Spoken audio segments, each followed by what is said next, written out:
একটা কথা বলেছেন যে একজনকে দিয়ে বিচার করলে চলবে না, এর অর্থ হচ্ছে এই একজনের এই কাজটা আপনারা ডিজোন করছেন। তো তাই যদি হয় তার বিরুদ্ধে আপনারা দলীয় ফোরামে কোনো ব্যবস্থা গ্রহণের জন্য কোনো উদ্যোগ নিয়েছেন বা আপনারা কোনো কিছু বলেছেন যেটা আমরা যেমনটি আসলে দলগুলোর কাছে শুনতে চাই যে কেউ একজন কাজ করলো যেটা আসলে গৃহীত না, তখন তার বিরুদ্ধে একটা ব্যবস্থা নেয়, আপনারা সেরকম কোনো বার্তা দিয়েছেন কিনা বা ব্যবস্থা নিয়েছেন কিনা? আচ্ছা, আপনি যে বললেন 200 নেতা আছে, আমরা কিন্তু কালেকটিভ নেতৃত্বে বিশ্বাস করি। যেভাবে যেভাবে গণ অভ্যুত্থানে একটা কালেকটিভ নেতৃত্বের মাধ্যমে একটা সফলতা এসেছিল, আমরাও মনে করি যে একজন দুজন নেতা না, কারণ আমরা নির্বাচন সামনে আছে, 300 আসনে আমরা লড়াই করব এবং আমাদের নেতৃত্ব উঠে আসবে। আমরা সেরকম পথ চলবো নিয়েই, আমরা সেরকম প্রস্তুতি নিয়েই আমরা আত্মপ্রকাশ করেছি বা রাজনীতির ময়দানে এসেছি। এবং আপনি বলেছেন পরিবর্তনের লড়াই করে, যে এই কালচার পরিবর্তনের লড়াই করে ব্যর্থ হবে, ব্যর্থ নাও হতে পারে, হয়তো ব্যর্থ হওয়ার সম্ভাবনা বাংলাদেশের প্রেক্ষাপটে বেশি বলে আপনি হয়তো বলছেন। এই পরিবর্তনটা ব্যর্থ নাও হতে পারে, সফলও হতে পারে, কারণ এই দফা গণ অভ্যুত্থানটাকে ব্যর্থ না করার তীব্র ইচ্ছা বাংলাদেশের প্রত্যেকটা সচেতন মানুষের মধ্যে আছে।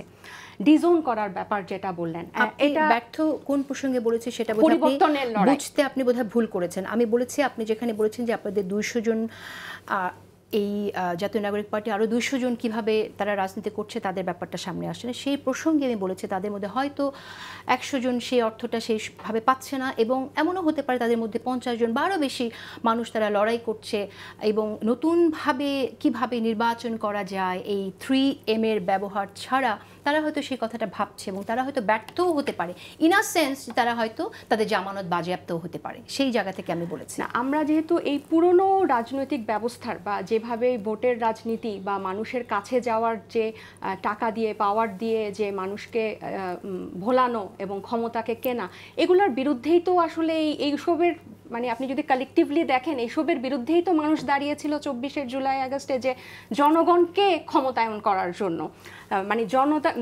জনগণকে কবজি করার জন্য না।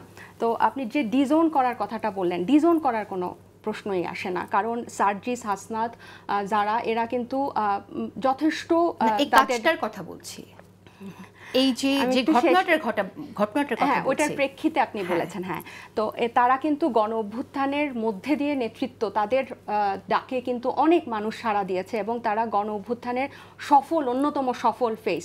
তো তাদের সমালোচনা, গঠনমূলক সমালোচনা হতে পারে, আমাদের দলীয় মানে ফোরামে এই ব্যাপারটাকে কিভাবে অ্যাড্রেস করা যায়, কিভাবে এটাকে আমরা যে নতুন রাজনৈতিক বন্দোবস্তের কথা বলছি সেখানে এটাকে কিভাবে ফেলা যায়, সেটা নিয়ে আমাদের আলোচনা হতে পারে। এবং আমি আপনাকে একটু বলি যে 28শে ফেব্রুয়ারি দল শুরু হওয়ার পর থেকে, যেটা বলছিলাম যে 26 দিন হয়েছে, আমরা কিন্তু আমাদের গঠনতন্ত্র এবং অর্থনৈতিক স্বচ্ছতা, ফিনান্সিয়াল পলিসিগুলো দাঁড় করানোর জন্য এবং আমাদের সাংগঠনিক কাজগুলোকে একটা ফ্রেমওয়ার্ক দেওয়ার জন্য কিন্তু আমাদের ঘরোয়া কাজগুলো চলছে এবং এগুলা নিয়েই কিন্তু আমরা সামনে আসবো। এটা আমরাও বুঝি যে অর্থনৈতিক স্বচ্ছতা না থাকলে এই দেশের জনগণ জাস্ট ছুঁড়ে ফেলে দিবে আমাদেরকে। এটা আসলে বোঝার জন্য রকেট সায়েন্স বোঝা লাগে না, কারণ এই দফা বাংলাদেশের মানুষ অনেক সচেতন। তাহলে আপনার রকেট সায়েন্স বুঝতে হয় না, তাহলে শুরু থেকে এটা নেই কেন?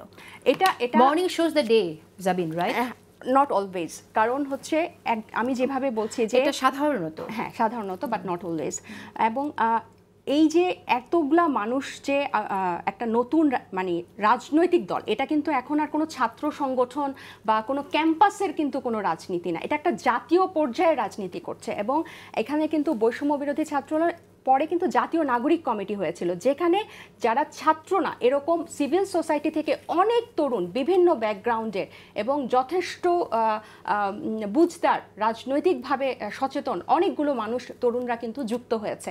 আমি যখন বারবার বলছি যে আপনারা হয়তো এখনও নাম জানেন না, কারণ আমাদের পথ চলাটাই খুবই সংক্ষিপ্ত, একটা মাসও পার নেই, আমরা কোনো এখনও কর্মসূচি নিয়ে মাঠেও যাই নাই যে গণমাধ্যম বা জনগণ আমাদেরকে চিনবে। আমরা যখন সম্পৃক্ততা বাড়াবো, আমরা যখন আমাদের এই নীতিমালাগুলা নিয়ে আসবো, কারণ অর্থনৈতিক স্বচ্ছতা এবং এই শোডাউনের রাজনীতি, এই পুরনো এই রাজনৈতিক সংস্কৃতিগুলা থেকে বের হয়ে আসা এবং 3Mকে কিভাবে ফ্লেক্সিবল করে মানুষের কাছে পৌঁছানো যায়, মানুষের কাছে দায়বদ্ধ হওয়া যায়, জনগণকে ভয় পাওয়া যায়, এই কথাগুলা কিন্তু নিয়েই আমরা সামনে আসব। কিন্তু তার আগেই যেহেতু একজন দুজনের ব্যক্তিগত একটা পোস্ট বা ব্যক্তিগত কাজের জন্য পুরো একটা জাতীয় রাজনৈতিক দলকে যখন আপনি একটা ফ্রেমওয়ার্কে ফেলে দেন বা কনক্লুশনে পৌঁছায় যান, সেটা আমার কাছে মনে হয় না জাস্টিফাইড।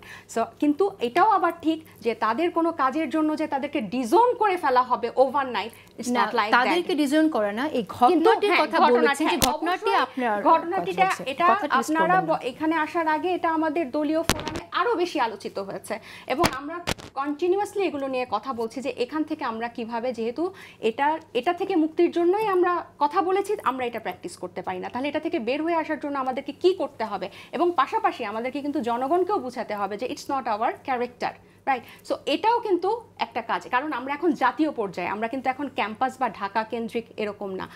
রতন ভাই যেটা বললেন যে প্রত্যাশাটা বা আমাদের দিকে, এটা অবশ্যই যে এই প্রজন্মের দিকে আশাটা আছে যে নতুন কোনো কিছু নিয়ে আসবে, কিন্তু এটার আমরা এবার এদিক থেকে বলতে চাই যে আমরাও কিন্তু পুরনো প্রজন্ম বা বুজুর্গদের কাছে বা এক্সপিরিয়েন্সদের কাছে কিন্তু আমরাও সহযোগিতা চাই।